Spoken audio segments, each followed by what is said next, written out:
ನಮಸ್ಕಾರ, ಎಲ್ಲರಿಗೂ ಕನ್ನಡತಿ ಅಡುಗೆ ಚಾನಲ್ಗೆ ಸ್ವಾಗತ. ಇವತ್ತು ನಾನೊಂದು ಉತ್ತರ ಕರ್ನಾಟಕದ ಸ್ಪೆಷಲ್ ರೆಸಿಪಿಯನ್ನು ಮಾಡಿ ತೋರಿಸ್ತಾ ಇದ್ದೀನಿ ರೀ. ಇದನ್ನು ನೀವು ಬ್ರೇಕ್ಫಾಸ್ಟು, ಲಂಚು, ಡಿನ್ನರು ಯಾವುದಕ್ಕಾದರೂ ಮಾಡ್ಕೋಬೋದು. ಮಕ್ಕಳಿಗೆ ಈ ರೀತಿ ಮಾಡಿ ಲಂಚ್ ಬಾಕ್ಸಲ್ಲಿ ಕೂಡ ಹಾಕಿ ಕೊಡ್ಬೋದು. ತುಂಬಾ ಹೆಲ್ದಿಯಾಗಿರುವಂಥ ರೆಸಿಪಿ ರೀ. ನನ್ನ ರೀತಿಯಲ್ಲೊಮ್ಮೆ ಖಂಡಿತ ಟ್ರೈ ಮಾಡಿ ನೋಡಿ. ಈಗ ಮಿಕ್ಸಿ ಜಾರ್ಗೆ 4 ಮೆಣಸಿನ್ಕಾಯಿ, 5 ಬೆಳ್ಳುಳ್ಳಿ ಹೆಸರನ್ನು ಹಾಕ್ತಾ ಇದ್ದೀನಿ. ಖಾರ ನೀವು ನೋಡ್ಕೊಂಡು ಹಾಕೋರಿ. ಬೆಳ್ಳುಳ್ಳಿ ತಿನ್ನಲ್ಲ ಅಂದ್ರೆ ಬೆಳ್ಳುಳ್ಳಿ ನೀವು ಸ್ಕಿಪ್ ಮಾಡ್ಬೋದು. 1 ಸ್ಪೂನ್ ಆಗಷ್ಟೇ ಜೀರಿಗೆ, ಒಂದು ಅರ್ಧ ಸ್ಪೂನ್ ಆಗಷ್ಟು ಅಜ್ವಾನ್ ಅಥವಾ ಓಮ್ ಕಾಳನ್ನು ಹಾಕ್ತಾಯಿದ್ದೀನಿ. ಟೇಸ್ಟು ಫ್ಲೇವರ್ನು ಚೆನ್ನಾಗಿ ಬರ್ತದೆ ಮತ್ತು ಓಮ್ ಕಾಳು ಡೈಜೆಷನ್ಗೂ ತುಂಬಾ ಒಳ್ಳೇದು ರೀ. ತೊಳೆದಿಟ್ಕೊಂಡಿರುವಂಥ ಕೊತ್ತಂಬರಿ ಸೊಪ್ಪು ಸ್ವಲ್ಪ ಜಾಸ್ತಿನೇ ಹಾಕ್ಬೇಕ್ರಿ, ಅಂದರೆ ಟೇಸ್ಟ್ ಚೆನ್ನಾಗಿ ಬರ್ತದೆ. ಫ್ರೆಶ್ ಆಗಿರೋ ಕರಿಬೇವು ಸೊಪ್ಪಿದ್ರೆ ಅದನ್ನೂ ಹಾಕ್ರಿ. ಈಗ ಇದನ್ನು ನೀರು ಹಾಕ್ತೀನಿ, ಗ್ರೈಂಡ್ ಮಾಡ್ಕೊತೀನಿ ರೀ. ನೋಡಿ, ನೀರು ಹಾಕ್ತೀನಿ, ಗ್ರೈಂಡ್ ಮಾಡೀನಿ ರೀ. ಈಗ ಇದನ್ನು ಅನ್ಕತಕ್ಕ ಸೈಡಿಗೆ ಇಡ್ತೀನಿ. ನಾನು ಇದನ್ನು ಆಮೇಲೆ ಯೂಸ್ ಮಾಡ್ತೀನಿ ರೀ. ಈಗ ಇನ್ನೊಂದು ಪಾತ್ರೆಗೆ ನಾನು 1 ಬಟ್ಲಾಗಷ್ಟು ಸೋಸಿಟ್ಕೊಂಡಿರುವಂಥ ಜೋಳದ ಹಿಟ್ಟನ್ನು ತೊಗೊಂಡಿದ್ದೀನಿ. ಇದರಲ್ಲಿ ಜೋಳದ ಹಿಟ್ಟಿನ ಕ್ವಾಂಟಿಟಿನೇ ಜಾಸ್ತಿ ಇರ್ತದೆ ರೀ. ಒಂದು ಅರ್ಧ ಬಟ್ಲಾಗಷ್ಟು ಕಡಲೆ ಹಿಟ್ಟು ಅಥವಾ ಕಡಲೆಬೇಳೆ ಹಿಟ್ಟು. ಇದೊಂದು 4 ರಿಂದ 5 ಸ್ಪೂನ್ ಆಗಷ್ಟು ಅದ್ರಿ. ಇದು ಒಂದು 4 ಸ್ಪೂನ್ ಆಗಷ್ಟೇ ಗೋಧಿ ಹಿಟ್ಟನ್ನು ಹಾಕ್ತಾಯಿದ್ದೀನಿ ರೀ. ಇದರಿಂದ ಏನಾಗ್ತದೆ, ಸಾಫ್ಟ್ ಆಗ್ತಾವ್ರಿ ಇವು. ಇಲ್ಲಿ ನಾನು ದೊಡ್ಡ ಸ್ಪೂನಿಂದನೇ 1 ಸ್ಪೂನ್ ಆಗಷ್ಟು ಸಿರಿಧಾನ್ಯಗಳೆಲ್ಲ ಸೇರಿಸಿ ಬೀಸ್ಕೊಂಡ್ಬಂದಿರುವ ಹಿಟ್ಟದ್ರಿ. ಇದು ಹೆಲ್ದಿ ಅಂತ ಹೇಳಿ ಹಾಕ್ತಾಯಿದ್ದೀನಿ. ಇದ್ರೆ ಹಾಕ್ರಿ, ಇಲ್ಲರ ಸ್ಕಿಪ್ ಮಾಡಿರಿ. ಇಲ್ಲಾಂದರೆ ಈ ರೆಸಿಪಿಯನ್ನು ನೀವು ಜೋಳದ ಹಿಟ್ಟು, ಗೋಧಿ ಹಿಟ್ಟು ಮತ್ತು ಕಡಲೆ ಹಿಟ್ಟು ಅಷ್ಟರಲ್ಲೇ ಮಾಡ್ಕೋಬೋದು ರೀ. ಇದನ್ನು 1 ಸ್ಪೂನ್ ಆಗಷ್ಟೇ ರಾಗಿ ಹಿಟ್ಟನ್ನು ಹಾಕ್ತಾಯಿದ್ದೀನಿ ರೀ.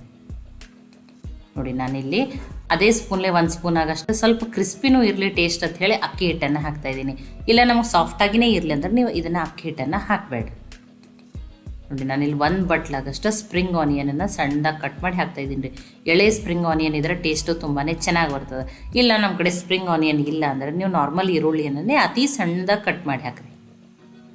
ನೋಡಿ, ಒಂದು ಸ್ವಲ್ಪ ಅರಿಶಿನ, 1/4 ಟೀ ಸ್ಪೂನ್ ಆಗಷ್ಟು, ರುಚಿಗೆ ತಕ್ಕಷ್ಟು ಉಪ್ಪು. ನೋಡಿ, ಒಂದು ಸ್ವಲ್ಪನೇ ಹುರಿದಿರುವ ಮೆಂತ್ಯ ಪೌಡ್ರನ್ನು ಹಾಕ್ತಾಯಿದ್ದೀನಿ. 1/4 ಟೀ ಸ್ಪೂನ್ಗಿಂತನೂ ಕಡಿಮೆ. 2 ಸ್ಪೂನ್ ಆಗಷ್ಟೇ ಬಿಳಿ ಎಳ್ಳನ್ನು ಹಾಕ್ತಾಯಿದ್ದೀನಿ. ನೀವು ಸ್ವಲ್ಪ ಮೆಂತ್ಯ ಸೊಪ್ಪು ಮತ್ತು ಪಾಲಕ್ ಸೊಪ್ಪನ್ನಿದ್ರೆ ಅದನ್ನು ಸಣ್ಣದಾಗಿ ಕಟ್ ಮಾಡಿನೂ ಹಾಕ್ಬೋದು, ನಡೀತದೆ. ಈಗ ಖಾರನೇನು ಮಾಡ್ಕೊಂಡಿದ್ದಲ್ರಿ ಅದನ್ನು ಹಾಕ್ತಾಯಿದ್ದೀನಿ. ನೋಡಿ, ಈಗ ಇದನ್ನು ಮಿಕ್ಸ್ ಮಾಡ್ಕೊಂಡ್ರಿ. ಆ ಮಸಾಲೆ ಎಲ್ಲ ಹಿಟ್ಟಿನ ಜೊತೆ ನೀಟಾಗಿ ಮಿಕ್ಸ್ ಆಗಲಿ ರೀ. ನೋಡಿ, ಈಗ ಇದಕ್ಕೆ ಸ್ವಲ್ಪ ನೀರನ್ನು ಹಾಕಿ ಹಿಟ್ಟನ್ನು ಕಲಸಿ ರೆಡಿ ಮಾಡ್ಕೊತೀನಿ ರೀ. ಸಾಫ್ಟಾಗಿಯೇ ಹಿಟ್ಟನ್ನು ಕಲಸಿ ರೆಡಿ ಮಾಡ್ಕೊತೀನಿ. ತುಂಬ ಗಟ್ಟಿ ಕಲಿಸ್ಬಾರ್ದು ರೀ. ಅದು ಜೋಳದ ಹಿಟ್ಟನ್ನೇ ಜಾಸ್ತಿ ಇರ್ತದಲ್ಲ, ಮತ್ತು ಅದು ಏನಾಗ್ತದೆ, ಗಟ್ಟಿ ಬರ್ತೈತೆ. ನೀವು ಹಿಟ್ಟು ಎಷ್ಟು ಸಾಫ್ಟ್ ಕಲಿಸ್ತೀರಲ್ಲ ಅವು ಏನಾಗ್ತವೆ, ಥಾಲಿಪೀಠ ಸಾಫ್ಟಾಗಿಯೇ ಆಗ್ತವೆ ರೀ. ನೋಡಿ, ನಾನು ನಿಮ್ಗೆ ತೋರಿಸ್ತೀನಿ ನೋಡಿರಿ ಎಷ್ಟು ಮೆತ್ತಗೆ. ಮತ್ತು ನಾನೇನಿಲ್ಲಿ ಬಿಸಿನೀರು ಅಥವಾ ಉಗುರು ಬೆಚ್ಚಗಿನ ನೀರಿನಲ್ಲಿ ಜಿಗಿ ಹಾಕಿ ನಾದ್ಕೊಂಡಿಲ್ಲ. ನಾನು ನಾರ್ಮಲ್ ವಾಟರ್ದಿಂದನೇ ಈ ಹಿಟ್ಟನ್ನು ಕಲಸಿ ರೆಡಿ ಮಾಡ್ಕೊಂಡಿದ್ದೀನಿ ರೀ. ನೋಡಿ, ಇದನ್ನು ಹಾಗೇನೂ ಮಾಡ್ಕೋಬೋದು. ಒಂದು 5 ನಿಮಿಷ ಹಿಟ್ಟು ನೆನಿಲ್ರಿ. 5 ನಿಮಿಷ ನೆನೆದ್ರೆ ಚೆನ್ನಾಗಿ ಆಗ್ತವೆ. ಇಲ್ಲ ಗಡಿಬಿಡಿ ಅದ, ನಮ್ಗೆ ಟೈಮ್ ಇಲ್ಲ ಅಂದ್ರೆ ನೀವು ಹಾಗೇನೂ ಮಾಡ್ಕೋಬೋದು, ನಡೀತದೆ. ನೋಡಿರಿ, 5 ನಿಮಿಷ ಆದಮೇಲೆ ಇನ್ನಷ್ಟು ಸಾಫ್ಟ್ ಆಗಿದೆ. ನಾನೀಗ ತಟ್ಬಿಟ್ಟು ತೋರಿಸ್ತೇನೆ. ನಾನು ನೋಡಿ, ಹಿಟ್ಟಿನಿಂದ ನಾನಿಲ್ಲಿ ಚಪಾತಿ ಮಾಡಿ ತೊಗೊಂಡಿನಿ. ಮತ್ತು ಇದನ್ನು ಹೋಳಿಗೆ ಶೀಟನ್ನು ತೊಗೊಂಡು, ಈ ಶೀಟ್ ಅಂದರೆ ಏನಾಗ್ತದೆ, ಎಣ್ಣೆನೂ ಕಡಿಮೆ ಹತ್ತದ ರೀ. ಮತ್ತು ಒಮ್ಮೆ ಸ್ವಲ್ಪ ಎಣ್ಣೆ ಹಚ್ಚಿದ್ರೆ ಸಾಕು. ಮತ್ತು ಇದಕ್ಕೆ ಎಷ್ಟು ಬೇಕಾದಷ್ಟು ತೆಳುವಾಗಿನೂ ಲಟ್ಸ್ಕೋಬೋದು ಈ ಶೀಟ್ದಿಂದ. ಇದೇನಾಗ್ತದೆ ಅಂದ್ರೆ ನೀವು ಸೂಪರ್ ಬಜಾರ್ನಲ್ಲಿ ತೊಗೋಬೋದು ಅಥವಾ ಆನ್ಲೈನನ್ನು ಪರ್ಚೇಸ್ ಮಾಡ್ಕೋಬೋದು ರೀ, ಹೋಳಿಗೆ ಶೀಟ್ ಅಂತ ಹೇಳಿ. ಇಲ್ಲ ಅಂದ್ರೆ ನಮ್ಮ ಕಡೆ ಇದು ಏನೂ ಇಲ್ಲ ಅಂದ್ರೆ ನೀವು ಕಾಟನ್ ಬಟ್ಟೆ ತೊಗೋರಿ. ಕಾಟನ್ ಬಟ್ಟೆಯನ್ನು ನೀರಿನಲ್ಲಿ ಹಾಕಿಬಿಟ್ಟು ಹಿಂಡಿ ಆ ಬಟ್ಟೆ ಮೇಲೂ ನೀವು ಇದನ್ನು ತಟ್ಬಿಟ್ಟು ಬಟ್ಟೆ ಧರಿಸ್ಲೇ ತೆವಿ ಮೇಲೆ ಹಾಕ್ಬೋದು ರೀ, ನಡೀತದೆ. ಆ ರೀತಿನೂ ಮಾಡ್ಕೋಬೋದು. ನೋಡಿ, ಈ ರೀತಿ ಮಾಡಿ ಕೈಗೆ ನೀರು ಹಚ್ಕೊಂಡು ಅದನ್ನು ತಟ್ಬೋದು ರೀ. ನೋಡಿ, ಎಷ್ಟು ಬೇಕಾದಷ್ಟು ತೆಳುವಾಗಿ ಚೆನ್ನಾಗಿ ತಟ್ಬೋದು ರೀ ಇದ್ರ ಮೇಲೆ. ನೋಡಿ, ಎಲ್ಲ ಥರ ಹಿಟ್ಟು ಇರೋದ್ರಿಂದ ಟೇಸ್ಟಿನೂ ಅದ, ಹೆಲ್ದಿನೂ ಅದ ರೀ ಇದು. ಮತ್ತು ಕಡಿಮೆ ಎಣ್ಣೆ ಬಳಸಿ ಮಾಡುವಂಥದ್ದು ಇದು. ನೀವು ಮೆಂತ್ಯ ಸೊಪ್ಪು, ಪಾಲಕ್ ಸೊಪ್ಪನ್ನಾದರೂ ಸಣ್ಣದಾಗಿ ಕಟ್ ಮಾಡಿ ಹಾಕ್ಬೋದು. ಇಲ್ಲಾಂದರೆ ಸೌತೆಕಾಯಿನೂ ತುರಿದ್ಬಿಟ್ಟು ಹಾಕ್ಬೋದು. ನೋಡಿ, ತೆಳುವಾಗಿಯೇ ತಟ್ಬಿಟ್ಟು ತೊಗೊಂಡಿದ್ದೀನಿ. ಆಲ್ರೆಡಿ ತವೆಯನ್ನು ಕೈಲಿಕ್ಕಿಟ್ಟೀನಿ. ನೋಡಿ, ಇದಕ್ಕೊಂದು ಸ್ವಲ್ಪ ಈ ರೀತಿ ಹೋಲ್ ಮಾಡ್ಕೊತೀನಿ ರೀ. ಅಂದರೆ ಅಲ್ಲಿ ಎಣ್ಣೆ ಹಾಕಿ ಬೇಯಿಸ್ಬಿಡೋಕೆ ಚೆನ್ನಾಗಾಗ್ತದೆ ರೀ. ನೋಡಿರಿ, ಈ ಥಾಲಿಪೀಠ ಅಂದರೆ ಇದೇ ರೀತಿಯೇ ಇರ್ತದೆ.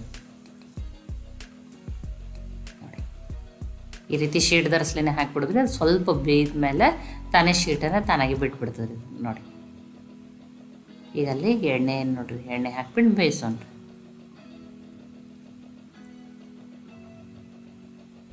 ನೋಡಿ, ಒಂದು ಸೈಡ್ ಬೇಯ್ದದ. ಸ್ವಲ್ಪ ಅಕ್ಕಿ ಹಿಟ್ಟಿನಿಂದ ಕ್ರಿಸ್ಪಿನೂ ಅನ್ನಿಸ್ತಾವ್ರಿ. ಇಲ್ಲ ನಮ್ಗೆ ಕ್ರಿಸ್ಪಿನೇ ಬೇಡ, ಸಾಫ್ಟಾಗಿಯೇ ಇರಲಿ ಅಂದ್ರೆ ನೀವು ಅಕ್ಕಿ ಹಿಟ್ಟನ್ನು ಹಾಕ್ಬೇಕು ಹೋಗ್ಬೇಡ್ರಿ. ಬರೀ ಗೋಧಿ ಹಿಟ್ಟು, ಜೋಳದ ಹಿಟ್ಟು, ಕಡಲೆ ಹಿಟ್ಟು ಅಷ್ಟರಲ್ಲೇನೂ ಮಾಡ್ಕೋಬೋದು ರೀ. ನೋಡಿ, ಈಗ ಪ್ಲೇಟನ್ನು ತಾಟನ್ನು ರೆಡಿ ಮಾಡ್ತೀನಿ ರೀ ನಾನು. ನೋಡಿ ಇವು ಎರಡು ಥಾಲಿಪಟ್ಟಿ ಅಥವಾ ದಪಾಟಿಯನ್ನು ನೀವು ತಿಂದುಬಿಟ್ರೆ ಇಡೀ ದಿನ ಹಸಿವಾಗಲ್ಲ ರೀ. ಅಷ್ಟು ಟೇಸ್ಟಿನೂ ಇರ್ತದೆ, ಹೆಲ್ದಿನೂ ಇರ್ತದೆ, ಹೊಟ್ಟೆ ಫುಲ್ ಇರ್ತದೆ ರೀ ಇದು ಇಡೀ ದಿನಾನು. ನೋಡಿ 2 ಥಾಲಿಪಟ್ಟಿ ತೊಗೊಂಡಿನಿ. ಇದ್ರ ಜೊತೆ ಮೊಸರಂತೂ ಬೆಸ್ಟ್ ಕಾಂಬಿನೇಷನ್ ರೀ. ನಾನು ಇವತ್ತು ಹಸಿಮೆಣ್ಸಿನ್ಕಾಯಿ ಚಟ್ನಿಯನ್ನು ಕೊಟ್ಟಿದ್ದೆ, ಅದನ್ನೂ ತೊಗೋತಾ ಇದ್ದೀನಿ ರೀ. ಇಲ್ಲ ಹಸಿಮೆಣ್ಸಿನ್ಕಾಯಿ ಚಟ್ನಿ ಬೇಡ ಅಂದ್ರೆ ನೀವು ಶೇಂಗಾ ಚಟ್ನಿನೂ ಜೊತೆನೂ ತಿನ್ಬೋದು. ಮತ್ತು ಇವತ್ತು ನಾನಿಲ್ಲಿ ವೆಜಿಟೇಬಲ್ ಪಲಾವ್ ಮಾಡಿದ್ದೆ ರೀ. ನೋಡಿ ಒಂದು ಸ್ವಲ್ಪ ಸೌತೆಕಾಯಿ, ಗಜರೆಕಾಯಿ ಹಾಕ್ತಾಯಿದ್ದೀನಿ. ಮತ್ತು ನೋಡಿ ನಾನಿಲ್ಲಿ ಶಾವಿ ಪಲ್ಯ ವಡೆಯನ್ನು ಮಾಡಿದ್ದೆ ರೀ. ಇದನ್ನು ಫಸ್ಟ್ ಸ್ಟೀಮ್ ಮೇಲೆ ಮಾಡ್ಕೊಂಬಿಟ್ಟು, ಮಕ್ಕಳು ಸ್ಟೀಮ್ ಮೇಲಿಂದ ಬೇಡ ತಿನ್ನಲ್ಲ ಅಂತ ಹೇಳಿ ಒಂದು ಸ್ವಲ್ಪ ಅವ್ರನ್ನ ಕರೆದ್ಬಿಟ್ಟು ಮಾಡಿದ್ದೀನಿ. ಇವು ಸ್ಟೀಮ್ ಮೇಲೆ ಮಾಡಿದ್ದು ಈ ರೀತಿ ಇರ್ತಾವೆ ನೋಡಿರಿ. ಇದಕ್ಕೆ ಮತ್ತು ನಾನು ಎಳ್ಳು, ಸಾಸಿವೆ, ಜೀರಿಗೆ, ಹಿಂಗನ್ನು ಹಾಕಿ ಒಗ್ಗರಣೆ ಹಾಕಿದ್ದೆ ರೀ.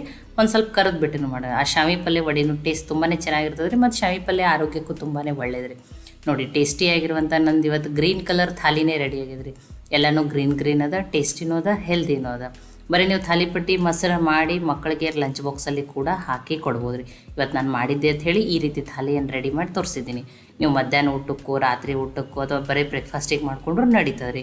ಈ ಥಾಲಿಪಟ್ಟಿ ಅಥವಾ ದಪಾಟಿ ರೆಸಿಪಿ ನಿಮ್ಗೆ ಇಷ್ಟ ಆಗಿದ್ರೆ ಲೈಕ್ ಮಾಡಿ, ಶೇರ್ ಮಾಡಿ, ಕಮೆಂಟ್ ಮಾಡಿರಿ. ಖಂಡಿತನೂ ಟ್ರೈ ಮಾಡಿ ನೋಡಿರಿ. ಟ್ರೈ ಮಾಡಿ ನನಗೆ ಹೆಂಗೆ ಬಂದದ ಅಂತ ಹೇಳಿ ತಿಳಿಸ್ರಿ. ಮತ್ತೆ ಒಳ್ಳೆ ರೆಸಿಪಿ ಜೊತೆ ಸಿಗೋಣ. ಎಲ್ಲರಿಗೂ ಧನ್ಯವಾದಗಳು. ಇನ್ನೂ ನೀವು ಕನ್ನಡತಿ ಅಡುಗೆ ಚಾನಲನ್ನು ಸಬ್ಸ್ಕ್ರೈಬ್ ಮಾಡಿದ್ದಿಲ್ಲ ಅಂದ್ರೆ ಸಬ್ಸ್ಕ್ರೈಬ್ ಮಾಡಿರಿ.